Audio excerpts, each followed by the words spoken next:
Hello and welcome back to the 7th and final video of the Harry Potter series, where we will be covering the final novel, The Deathly Hallows.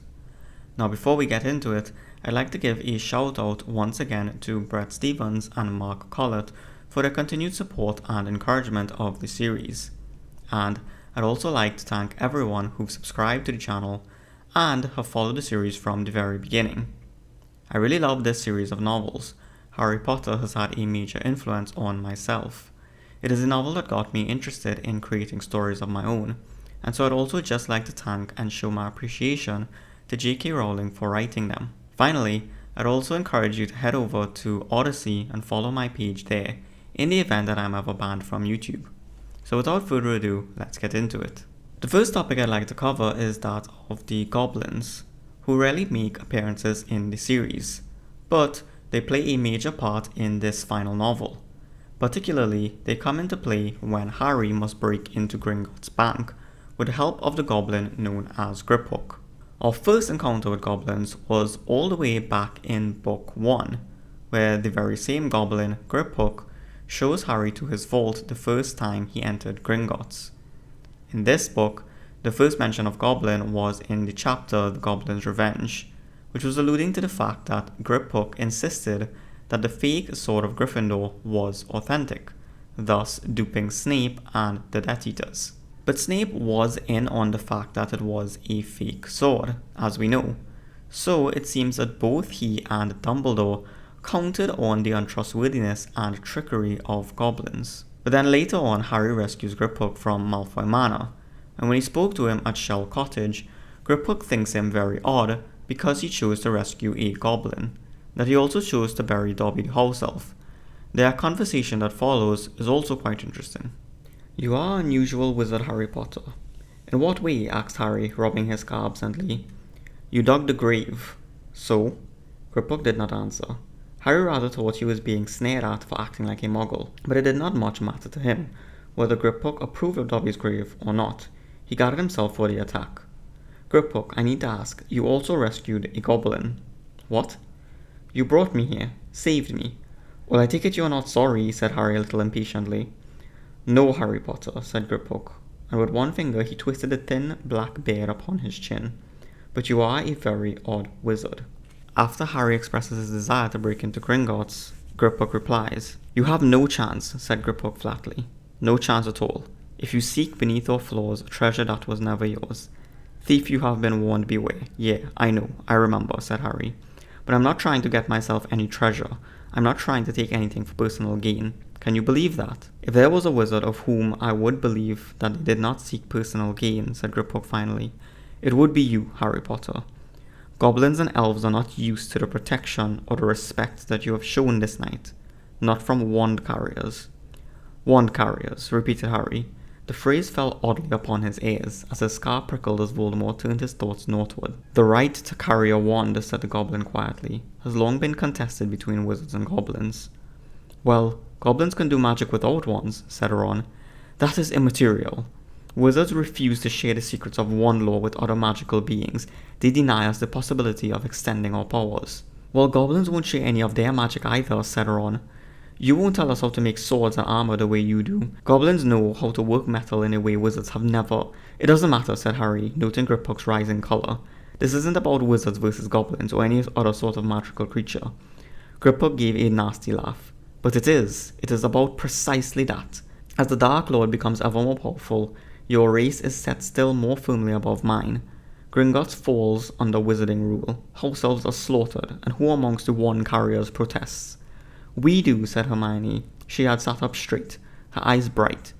"We protest, and I'm hunted quite as much as any goblin or elf, Griphook. I'm a mudblood." Note that the term wand carriers here is synonymous with the Goyim. Furthermore, what Ron says also touches on an important point, that the goblins want all the knowledge and secrets of the wizarding race for themselves, but they aren't willing to reciprocate.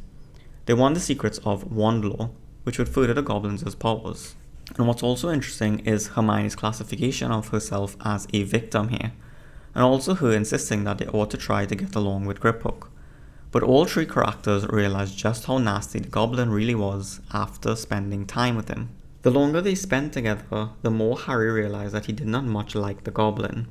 Griphook was unexpectedly bloodthirsty, laughed at the idea of pain in lesser creatures, and seemed to relish the possibility that they might have to hurt other wizards to reach to the stranger's vault. Harry could tell that his distaste was shared by the other two, but they did not discuss it. They needed Griphook. The goblin ate only grudgingly with the rest of them. Even after his legs had mended, he continued to request trays of food in his room, like the still frail Ollivander, until Bill, following an angry outburst from Fleur, went upstairs to tell him that the arrangement could not continue. Thereafter, Griphook joined them at the overcrowded table, although he refused to eat the same food, insisting, instead, on lumps of raw meat, roots, and various fungi. Even Bill admits that this is how they were. "Then I have to say this," Bill went on.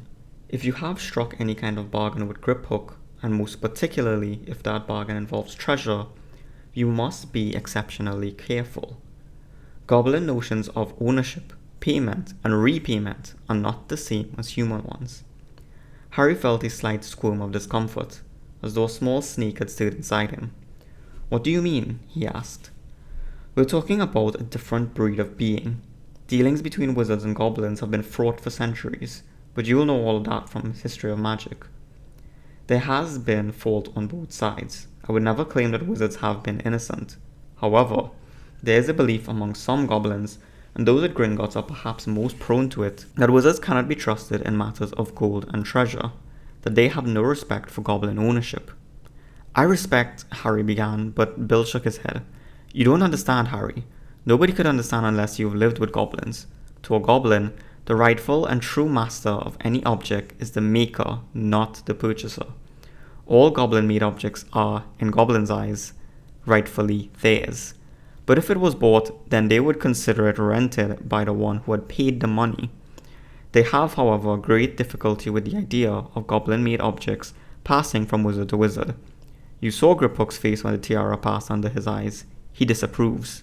I believe he thinks, as do the fiercest of his kind, that it ought to have been returned to the goblins once the original purchaser died. They consider our habit of keeping goblin-made objects passing them from wizard to wizard without further payment little more than theft." Now Harry and the others were indeed intent on tricking Griphook on when he could receive the sword, but their intentions were good ones. However, it was neither here nor there, because Griphook always intended to leave that vault with the sword, and he does double-cross them at the last second before fleeing and being accepted by the other goblins without question. The goblins here are clearly a parallel to Jews in real life. Jews also hold to this belief of objects being rented by the Goyim, but they are still the true owners of the objects. The idea of them benefiting off the other races but not eating them with secrets of their own also fits this narrative. Not to mention, starved David on the floor of Gringotts. Nothing suspicious there.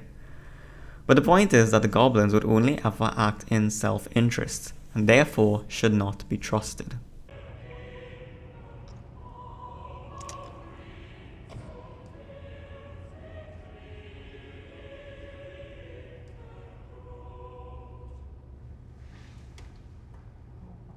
I'm not sure we can trust the Jew. Something that was touched on in the previous topic was that of Hermione's hypocrisy, and her realization of things when confronted with the reality of them. When Harry's wand was broken and he had to use another's, she insisted that all wands were the same, and that there was no difference between his and another's. However, when it came time to use Bellatrix's wand for her impersonation, she claims that the wand didn't work well for her, as is the reality of wands. Each is unique and may appeal to a wizard or not. They have a mind of their own, and so it wasn't as simple as just practicing to master a particular wand. She is also inconsistent when Kreacher was explaining his tale. To recap quickly, Regulus Black, Sirius's younger brother, became a Death Eater, and a year later, in service to the Death Eaters, there came a moment when Voldemort needed a house elf to test the defenses in the lake surrounding the Locket Horcrux. Regulus instructs Kreacher to obey Voldemort's requests, and then return home when he was finished. Kreacher does just that, and drinks the potion that makes one not only relive painful and horrible memories of the past, but also renders the drinker incredibly thirsty. and the only source of water was the lake of Inferi, which are reanimated dead bodies. So as the dead bodies began to pull Kreacher below the surface, he disapparates, because he was told to come home once Voldemort had more requests. Voldemort obviously leaves Kreacher to die because he didn't think that a house elf could have any magic that he didn't possess. Harry then asks why Kreacher chose to aid Voldemort in the 5th novel, for it was Kreacher's lie that sent Harry to the Ministry of Magic in search of Sirius, which, as we know, led to his death. But Hermione jumps in to explain that the way Voldemort treated Kreacher was not far from the norm, and so didn't think much of it. But then she goes on to say that Mrs. Black and Regulus was nice and kind to Kreacher, and so too were Narcissa and Bellatrix. So, which is it? Was Kreacher tortured by the Black family, or loved by them? And if he were loved by them, then he should hate Voldemort by comparison. And if he were tortured by them, then he should hold no favorability towards Bellatrix and Narcissa. But this plays into a much larger hypocrisy in the novel, which is a clear prejudice towards purebloods. Throughout the novels, purebloods are always portrayed as nasty characters, as evil characters, and that there are no redeemable ones, unless they adopt the same talking points as the other side. In the end of the novel, when Harry returns to Hogwarts, which is now under totalitarian regime, he finds that Gryffindors, Hufflepuffs, and Ravenclaws have united against this regime. The missing house, Slytherin, has no redeemable persons under it. Every single one of them must be evil and nasty, and in line with this new regime. Every single one of them. And not just the men, but the women. And the children, too. Slytherin was not given one member who wished to resist, not one member who came back to help. Malfoy returned to save his own skin, and those of his parents, alongside Crabbe and Goyle, who obviously loved and enjoyed Voldemort's being in power because they got to exercise their cruelty freely. So yes, we can't be prejudiced towards giants because of the single exception of Grope. We can't be prejudiced towards werewolves because of the single exception of Lupin. We can't keep the house elves enslaved because of the single exception of Dobby. But we can be prejudicial towards Slytherin because there are no redeemable characters within that house. What about Snape? Severus Snape. But what about Snape, you say? Well, recall then that Snape is a nasty character throughout the series, and you are meant to view him as such. He is not to be trusted, and throughout this novel you are supposed to hate him. When he does get redeemed and shown to be an actual good person, two things are shown alongside it. First is the comment that Dumbledore believes Snape to have been sorted too soon into Slytherin, saying then that perhaps he belonged in Gryffindor. Essentially, Snape was a Gryffindor at heart and not a Slytherin. Furthermore, Snape was seen snapping at Phineas Nigellus not to use the term mudblood when addressing Hermione, and it is these two things that make Snape a redeemable character. That he is essentially a Gryffindor at heart, and that he was not prejudicial against Muggleborns. But Snape's character is much more complex than these few scenes, however. Snape was in love with Lily, and her being a witch caused a lot of jealousy on Petunia's part. Now, the movie portrays Petunia as calling her freak constantly, but she was never really like that. They were very close to one another as children, sisters true and true. In fact, Petunia wanted to learn magic with her and go to Hogwarts with her. She even wrote to Dumbledore asking if she would be allowed to go. Snape became Lily's best friend, but this only furthered the divide between her and her sister, because Petunia never really liked Snape. Before boarding the Hogwarts Express, Lily and Petunia have a falling out, which serves to explain why they grew apart in later years. Snape comforted Lily on the train, where they took a compartment with James and Sirius, both of whom acted very mean towards Snape and bullied him, causing Lily to leave with Severus. Snape was distraught when she was sorted into Gryffindor, but at the very least she hated James and Sirius from their first encounter. They continued to be very good friends until their argument in 5th year, when she confronted Snape about hanging out with the Death Eaters, and he didn't deny wanting to join up with Voldemort. This is where their rift was created. Then we fast forward to when Snape hears a snippet of the prophecy and relate it back to Voldemort. only for Voldemort to go after the Potters.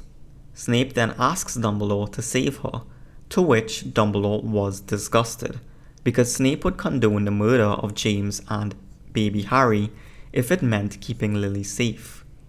What was left out was how he asked Lord Voldemort to spare Lily. After her death, he agreed to keep Harry safe in memory of her, but he hated Harry because he thought that he was more like his father. It wasn't until his dying moment did he realize that Harry was more like his mother. Snape, who endured being a spy for Dumbledore and serving the man who murdered the love of his life, had done it for her and for Harry.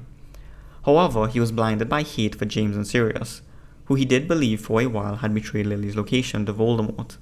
And whilst his hate for James and Sirius overpowered his love for Lily, he became a nasty character, until in his final moments when his true nature was revealed.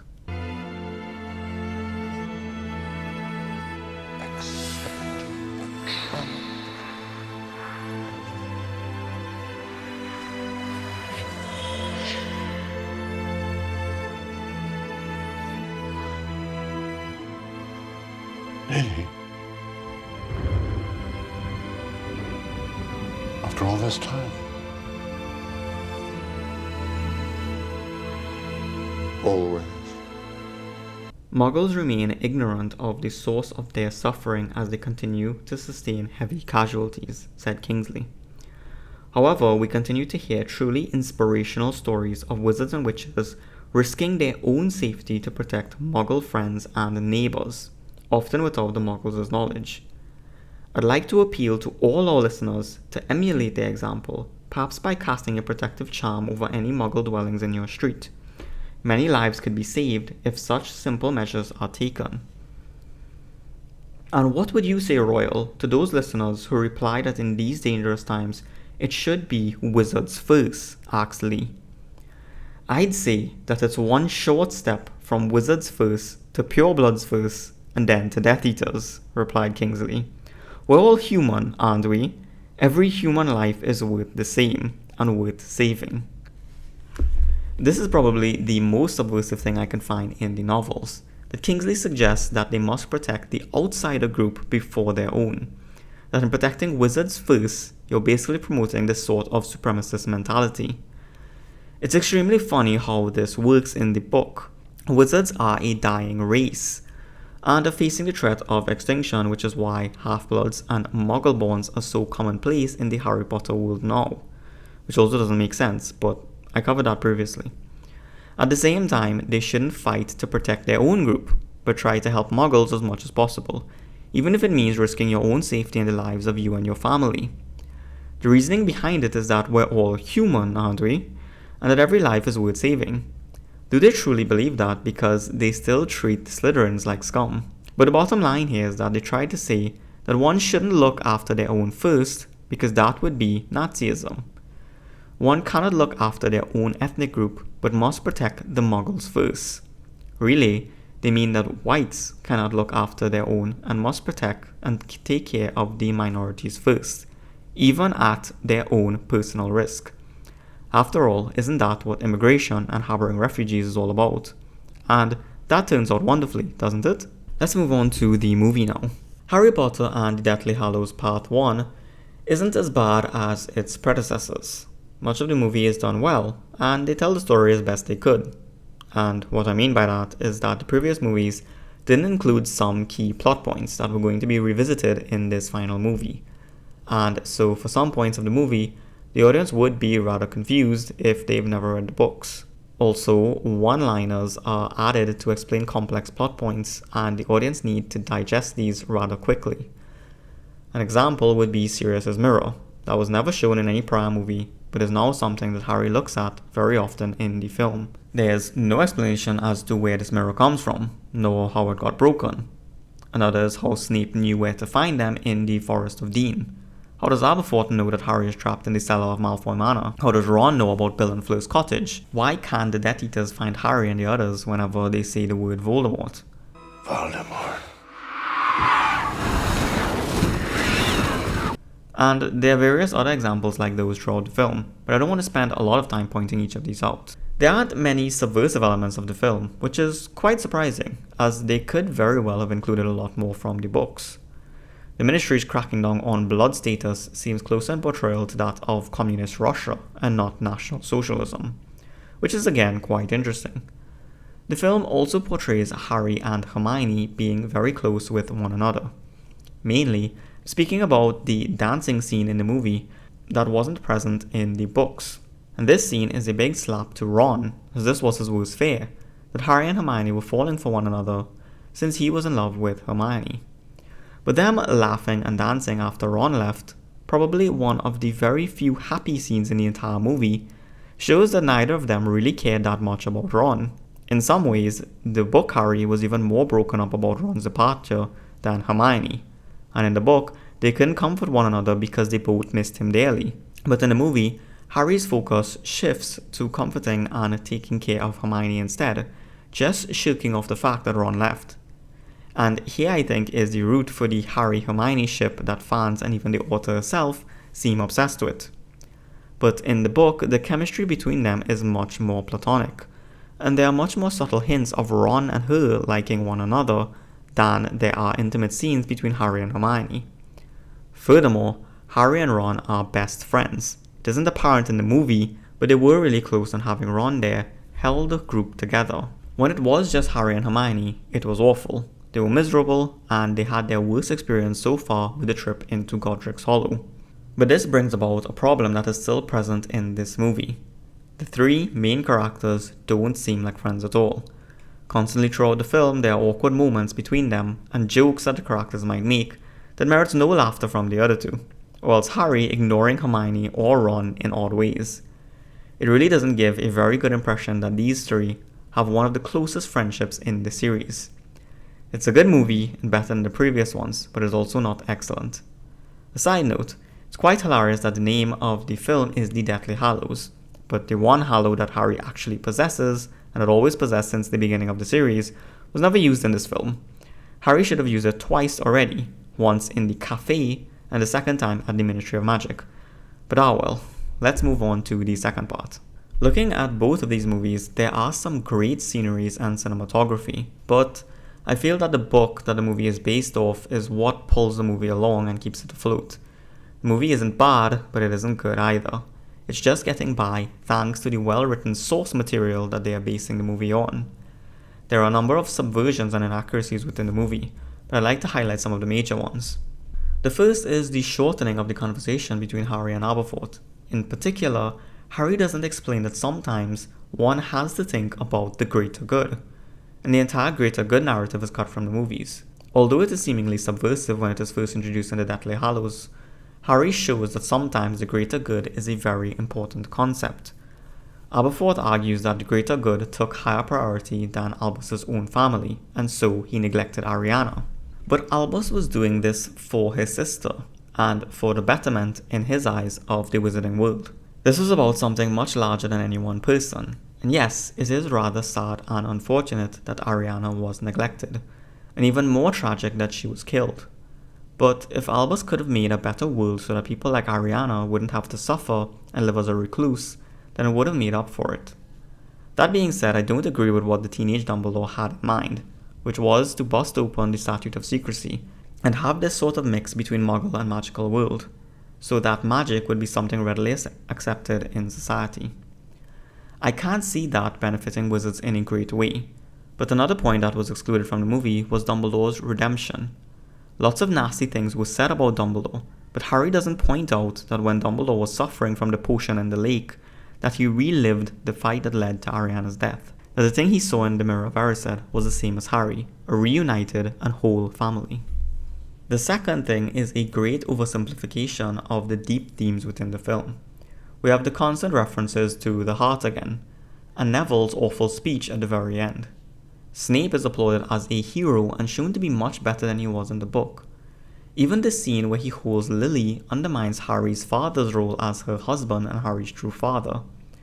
In fact, there's no redemption for James Potter either, as the last thing we saw of him was that he was a great bully in school, confirmed by Snape's memory, where he was shown always being nice and kind to Lily and being bullied by James. You don't see the worst sides of Snape, that he was a bully in his own right, but he was doing far worse things than dropping someone's pants.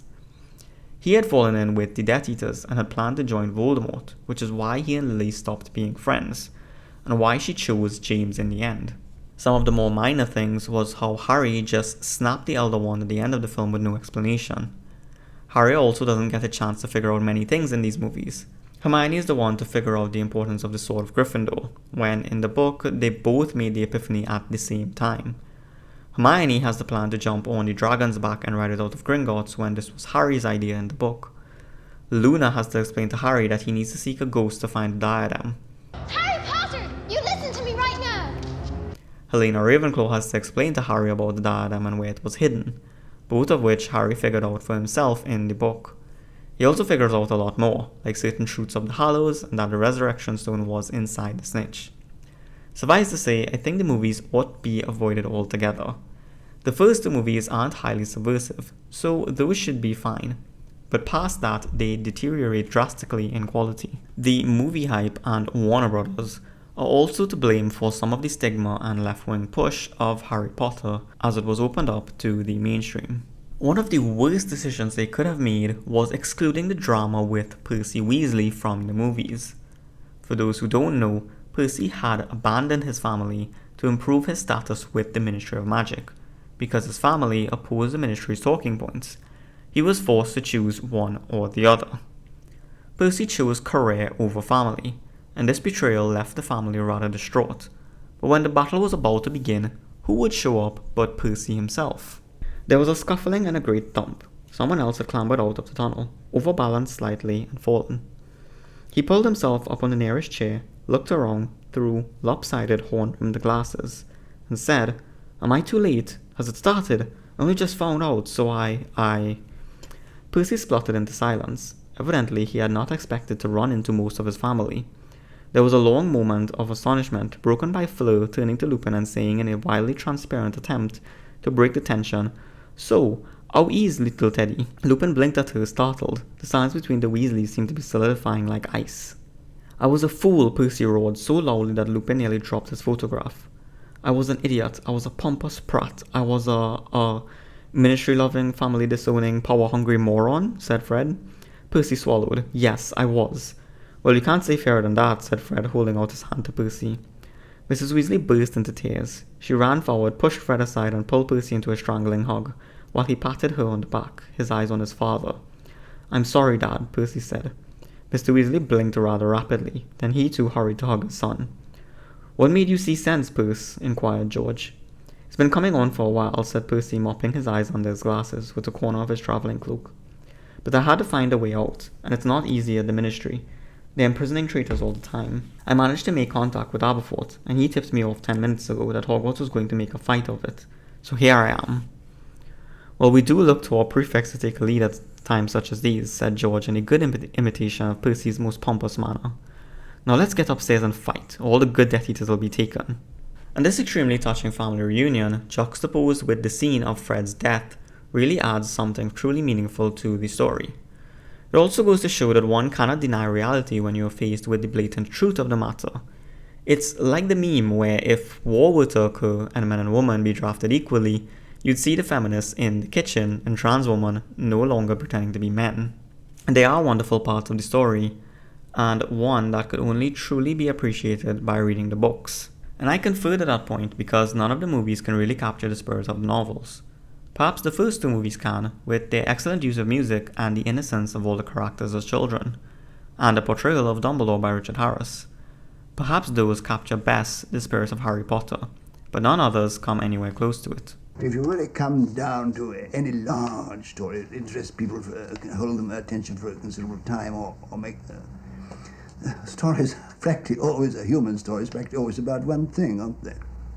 Death. The inevitability of death. Did your mom ever know that you were writing this? No. That's one of my biggest regrets. She never knew. I never told her. She had been sick for quite a while. She had battled MS for 10 years. Yeah. How did her departure, her death, affect this book? Definitely Mum dying had a profound influence on the books Because in the first draft, his parents were disposed of really in quite a almost cavalier fashion. I didn't really dwell on it. 6 months in, my mother dies, and I simply can't kill a fictional mother that callously. I'm not saying it wasn't callous, but it wasn't what it became. And I really think from that moment on, death became a central, if not the central theme of the 7 books. You mean death in terms of loss, not just the killing of people, but... Absolutely, the theme of how we react to death, how much we fear it, of course, which is a key part of the books, because Voldemort is someone who will do anything not to die. He's terrified of death, and in many ways, all of my characters are defined by their attitude to death and the possibility of death. The Harry Potter series is very closely related to the idea of death. Death as a concept. Death as an inevitability that all must face eventually. And the story of the 3 brothers exemplifies this, as the only brother who escaped death was the only one who tried not to cheat him. And he did not hide forever under his cloak, but shed it when he was very old and passed it along to his son, so that he may greet death as an old friend and depart as equals. As Rowling mentioned in her interview, Voldemort is afraid of death. He is the character most afraid of it, and so attempts to escape it. Characters like Harry and Dumbledore accepted that death must happen and embraced the notion that all men must die. Both Harry and Dumbledore, however, chose the manner of their deaths. Characters like Snape and Fred could not. But it is death, or call it sacrifice if you will, that causes drastic changes in Harry's character. It is death that motivates Voldemort to seek immortality, and I'll repeat again, is his true motivation for conquest. The fickle sides of the novel deal with prejudice, but the deeper underlying structure is rather spiritual.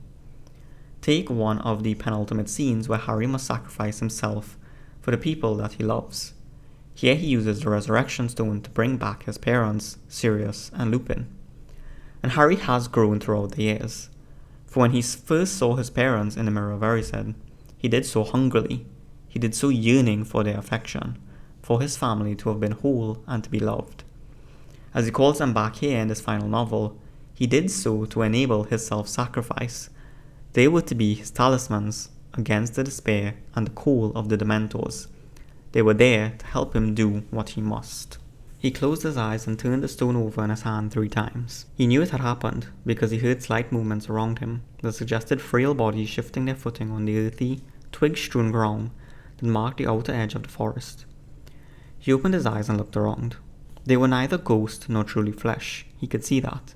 They resembled most closely the riddle that had escaped from the diary so long ago, and he had been memory made nearly solid.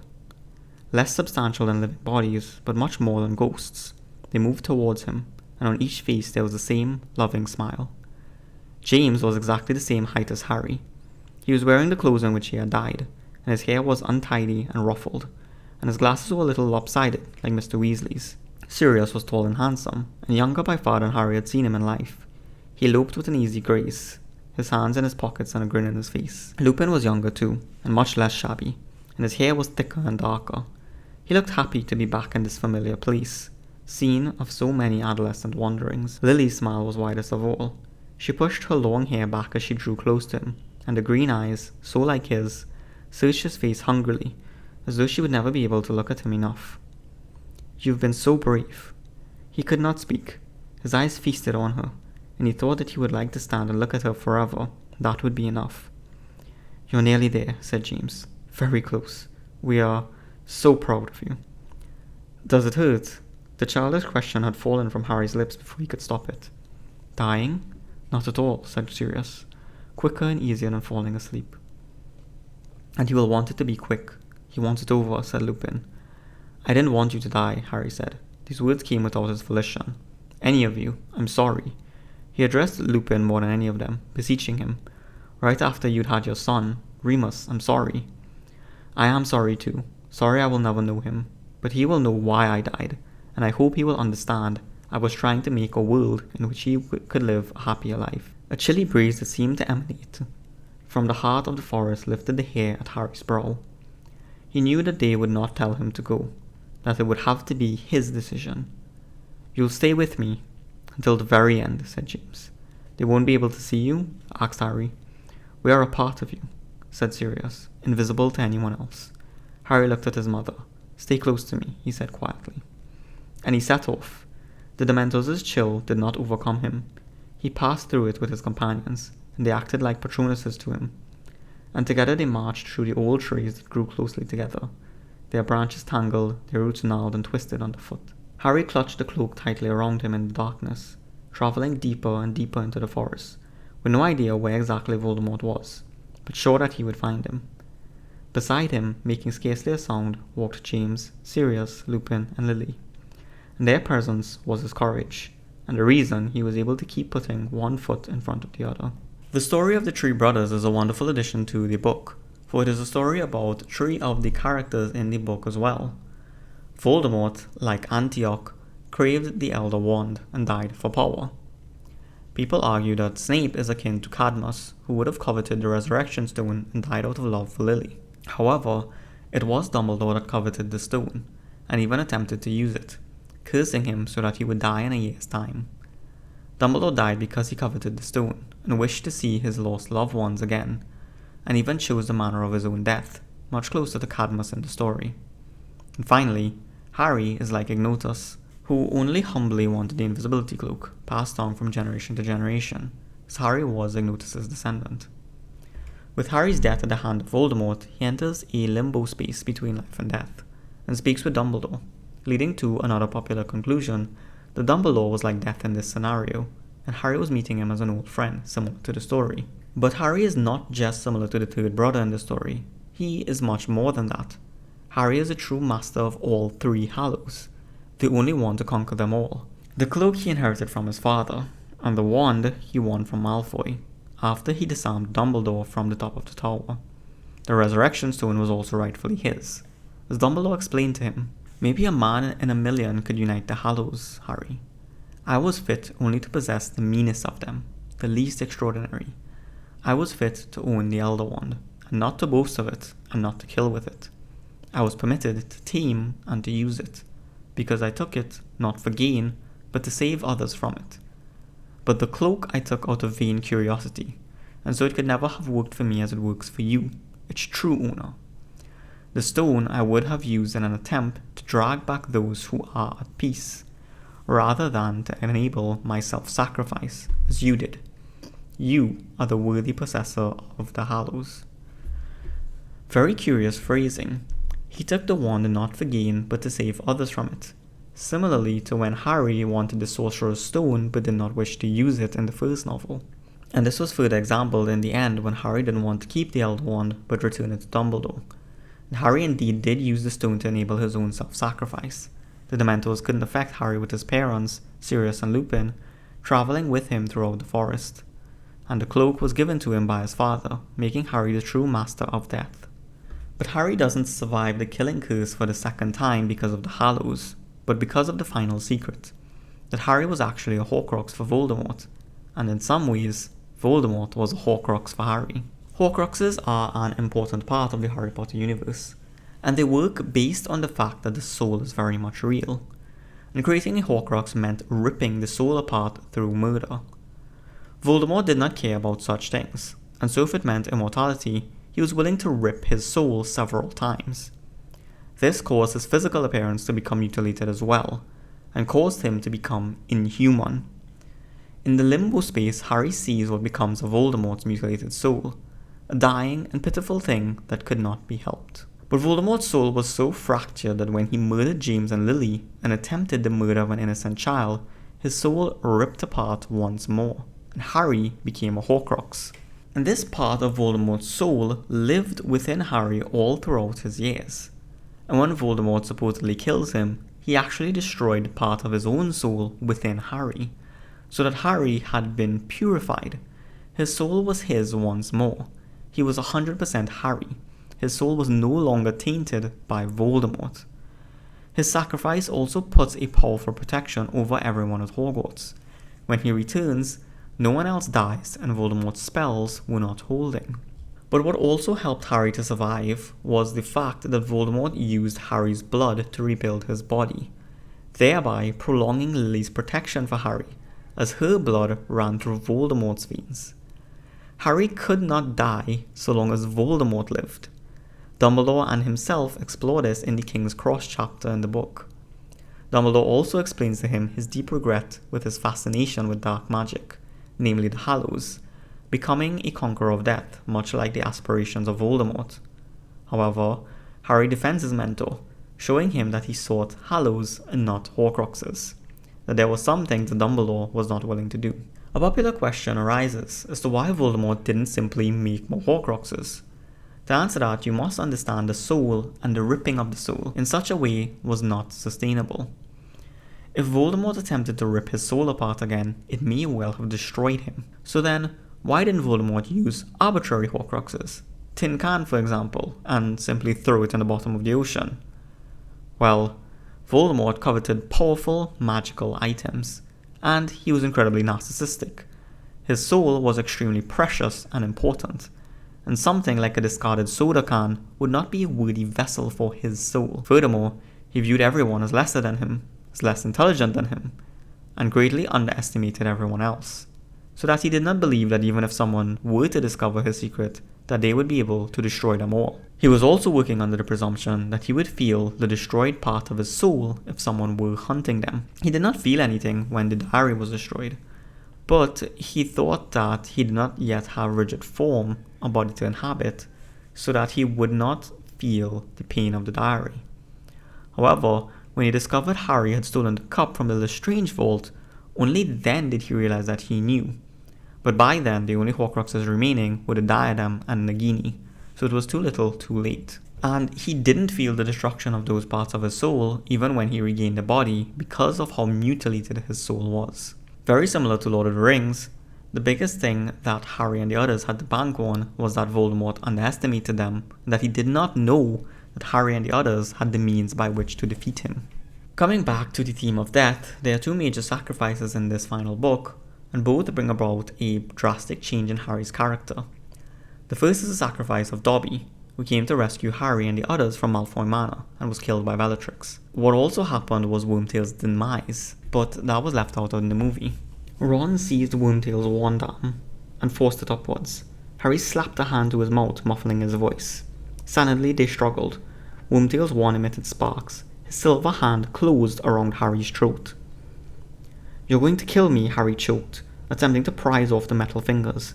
"After I saved your life, you owe me, Wormtail." The silver fingers slackened. Harry had not expected it. He wrenched himself free, astonished, keeping his hand over Wormtail's mouth. He saw the rat-like man's small, watery eyes widen with fear and surprise. He seemed just as shocked as Harry at what his hand had done, at the tiny, merciful impulse it had betrayed, and he continued to struggle more powerfully, as though to undo that moment of weakness. Wandless, helpless, Pettigrew's pupils dilated in terror. His eyes had slid from Harry's face to something else. His own silver fingers were moving inexorably towards his own throat. Without pausing to think, Harry tried to drag back the hand, but there was no stopping it. The silver tool that Voldemort had given his most cowardly servant had turned upon its disarmed and useless owner. Pettigrew was reaping his reward for his hesitation, his moment of pity. He was being strangled before their eyes. Ron had released Wormtail too, and together he and Harry tried to pull the crushing metal fingers from around Wormtail's throat, but it was no use. Pettigrew was turning blue.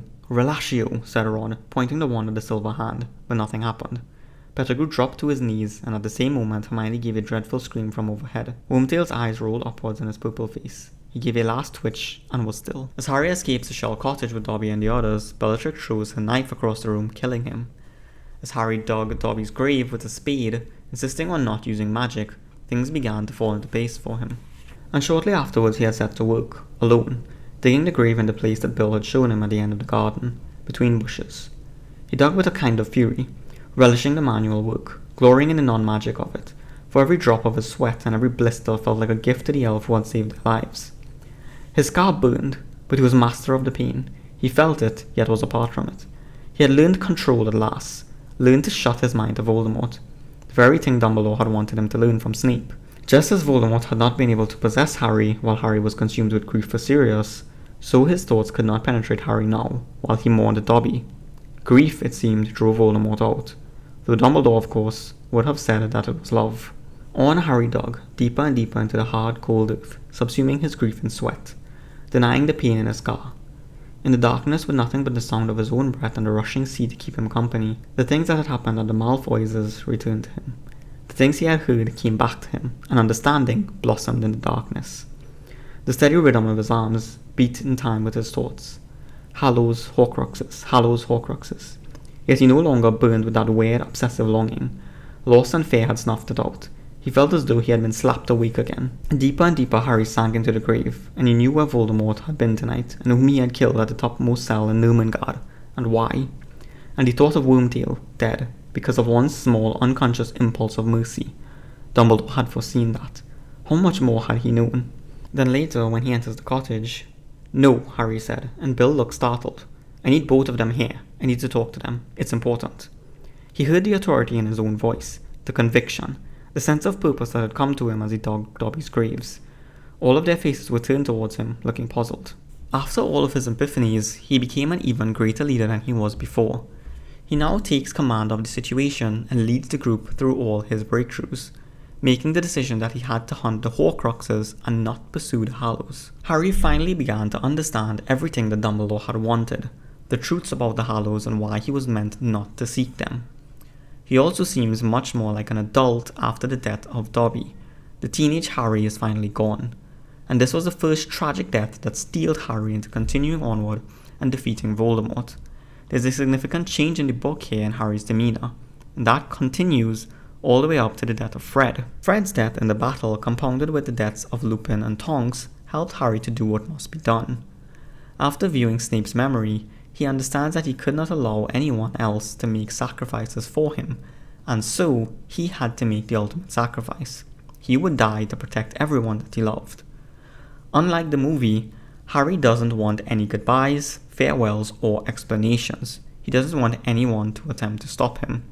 So he uses the invisibility cloak to sneak into the forest. He only speaks to Neville on the way to ask him to kill Voldemort's snake, and that it was something extremely important to do. Then he makes his biggest sacrifice. Dropping the resurrection stone so that the images of his parents, Sirius and Lupin, disappears, he faces Voldemort alone. And he meant to die for everyone, regardless of him coming back. He expected to be killed, for it to be over. But now that he was back, he was protected, and so too were everyone else. Voldemort uses the Cruciatus curse on his body repeatedly, but no pain would come. Voldemort tries to silence the crowd at Hogwarts, but Ron and the others constantly broke his spell, and Harry's shield charms were protecting those he cared for from the killing curse.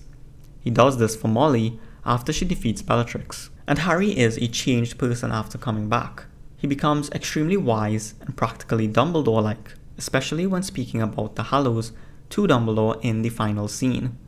It is a clear contrast to those wonderful meetings he had with Dumbledore in the Half-Blood Prince, and it further emphasizes that Harry was the man in a million that could truly unite the Deathly Hallows. So here lies the largest question of the series. Ought it be read by future generations of children? In a perfect society where Harry Potter had not been subverted and championed by the left and muggles alike, it would have been a simple answer.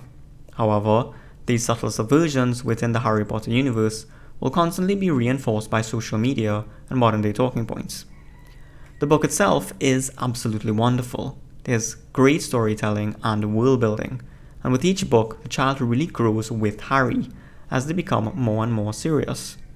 It will surely foster a child's imagination and sense of magic, but the big caveat is that of external influences on the book. Children likely wouldn't pick up on the subversive elements of the book, but as they become teenagers and begin hearing left-wing talking points through media and school, though this is occurring at younger and younger ages today, Harry Potter becomes a tool for left-wing indoctrination. But this all speaks to a larger underlying problem in today's society. Ultimately, it comes down to a personal decision whether you wish to share these books with your children or not. Personally, I really love these novels. They got me interested in writing and creating my own stories, and I believe they are fundamentally right-wing, which is why I created these videos in the first place. And I hope that these videos have been interesting and informative, and I do hope I've convinced some to revisit the series or perhaps check it out if you disregarded it previously. For adults wanting to check out the series, the final 2 novels would appeal to you more, and a synopsis of the first 5 should suffice for understanding. Furthermore, there are better alternatives, like the Lord of the Rings books for example. Despite their attempt at subverting it with the Rings of Power Amazon series, It was a colossal failure, because it is much more difficult to subvert thanks to Tolkien's integrated personality. So this brings us to the end of the series. I'd love to hear thoughts on what to cover next. I was planning to do a few TV series or movies that I've seen, but I'll eventually cover another book series. I also put some alternatives to Harry Potter on screen for those who are interested. Thanks once again for all the support, and I'll catch you in the next one.